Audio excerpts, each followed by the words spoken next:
As somebody who has lost weight before and gained everything back in 2 months, losing weight and keeping it off is actually harder than you think. But I'm going to be telling you the current things I am doing on another weight loss journey that I did not do before. A little backstory: we already know it's one thing to say we want to lose weight, it's another thing to actually commit to losing the weight. What I have discovered is that until you get to the point where you are absolutely tired of the way that you look physically, until you get to the point where you are struggling with something as basic as breathing, as basic as walking, as basic as climbing stairs, you are not going to get up and do something about your weight. You may not even think you need to lose any weight. We call this weight blindness, where we don't think we're as big as we actually are, and we are the only ones who don't think so. Let's get right into these things. The first thing I had to do was accept that I had more fat to lose than I thought I did. Now, it's one thing to realize that you need to lose weight, but once you actually begin the weight loss or fat loss journey, you're going to quickly realize that there is more fat on your body than you initially thought you needed to lose. So for example, let's say as I am here now, I need to lose 10 kg or 22 pounds. In reality, I will need to lose 20 kg or 44 pounds to get anywhere as lean as I want to be. That's just the way that it is. So look at yourself, and if you think that you need to lose a certain amount of fat, then the truth is you will need to lose maybe twice as much or 3 times more fat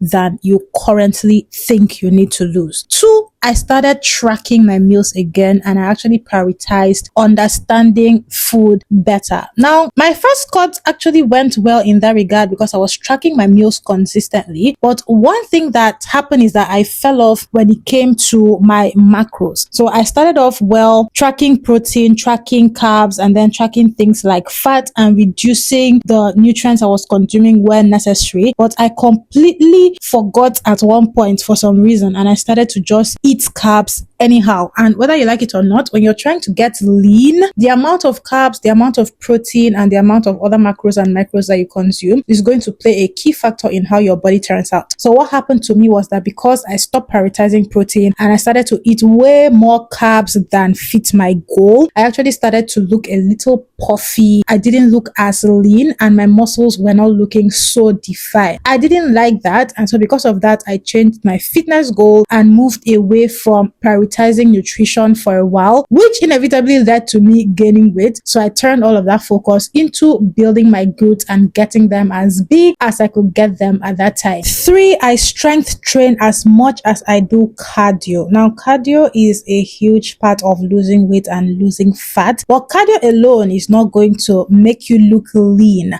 Cardio is going to get rid of the fat. It is strength training that is going to define your muscles and bind everything together nicely. So my previous cut, I made the mistake of over prioritizing cardio. So I was doing way more cardio than I was weightlifting, and it caused a little imbalance in my appearance. But now I make sure that my cardio and my weight training are about the same in terms of ratio. So I'm currently doing 50-50. However I want to measure it based on how many days a week I am in the gym. It's just perfectly balanced, and I am actually looking way more toned and way more defined than I looked previously. This particular cut is actually going well, and I really like the progress I'm seeing so far. So yeah, make sure if you're trying to lose fat and build muscle, you have to be doing the two at the same time.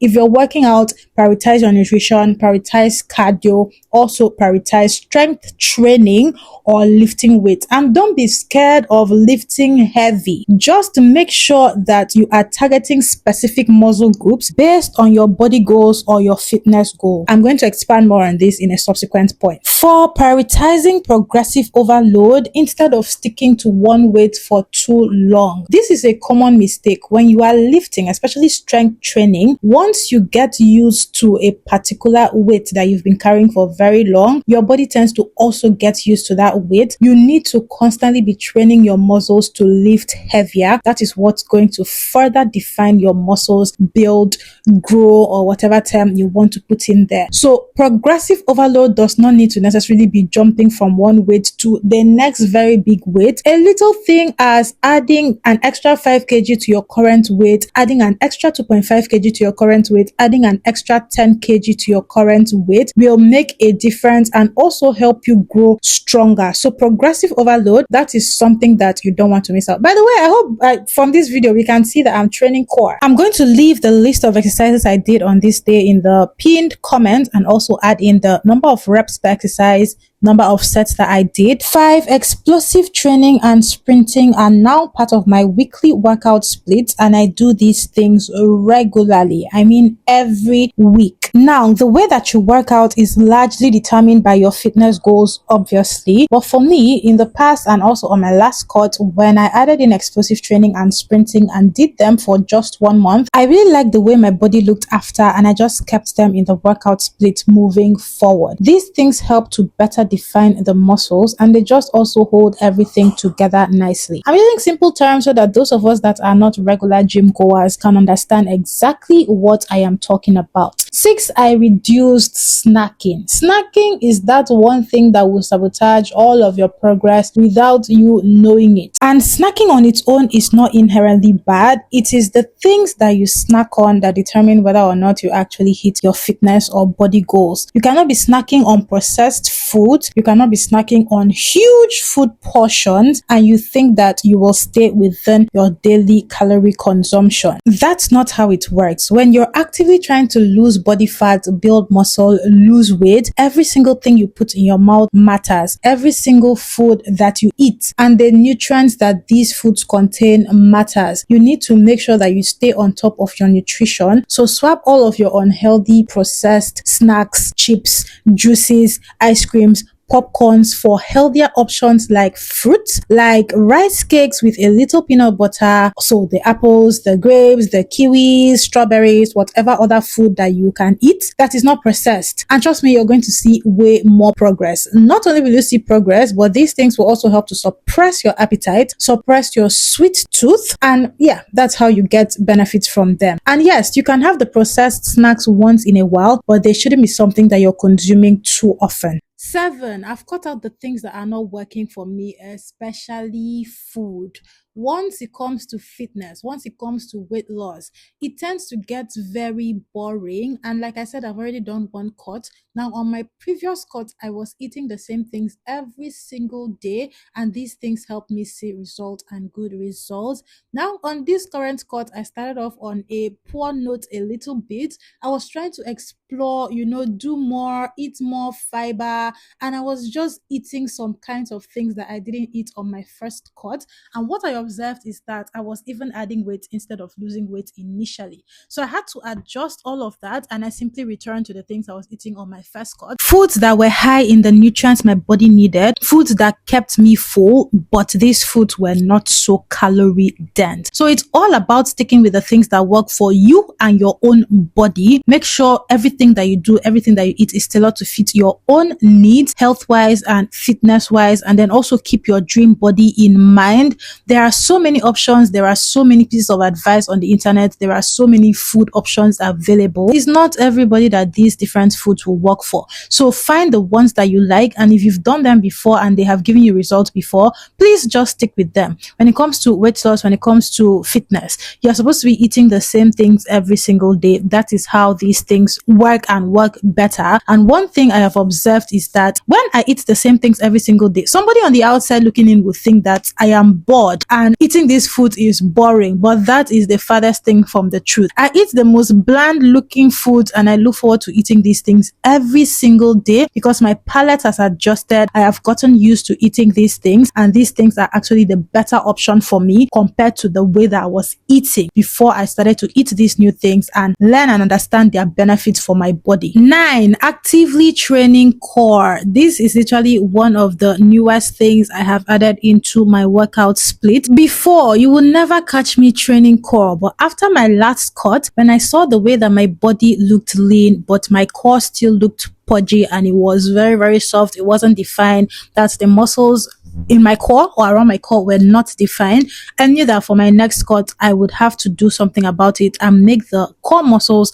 match the rest of the muscles on my body. You don't want to be training your body and then you do everything right. You do legs, you train back, your arms look toned or defined, but your core or your stomach or your abs don't look as defined. So I started to add in more core training into my workouts, and ironically, I actually enjoy training core now. We always run away from core because it's boring, just like cardio. But little things make all of the difference, and you don't have to have an entire rollout of workouts like me that came here today and the only thing I trained was core. You can just start little by little, pick one singular core exercise and do it at the end of your workout. Repeat this every day or however often you go to the gym, or you can just do once a week for starters. Then the more you do it, the more you get used to it, the more you add more days of core training into your workouts. Sometimes that's all it takes. Just a little tweak will give you more progress compared to doing nothing at all. 10, I have started taking creatine. Creatine is one of the few supplements that I currently take and the only one that fits right into my gym or fitness lifestyle. Apart from that, I don't take any other popular fitness supplements. I also don't take protein powder for now, but after this creatine, I'm going to bring in protein powder next. So the reason I started taking creatine is because I've heard many amazing things about creatine. I've done my fitness journey for the past 5 years that I've been in the gym without taking any supplement. I don't even take pre-workout. I have seen what that looks like. Now I want to add in the supplement that they say helps to define the muscles and give you better results. And I like the way that I feel now that I'm taking creatine. I actually feel sharper. I feel like I am in a more optimized state, and so far not bad at all. I've been taking creatine for less than a month now, and I'm still taking it to see how it does or how my body reacts in the next 3 months or 6 months or however long I intend to take it for. And the last point, which is 11 or a bonus, is that I pick the muscle groups I want to build and focus on them instead of trying to train everything at the same time. My current priority muscle groups are my glutes or legs, the entire lower body, and then my core. Upper body for me is not exactly a priority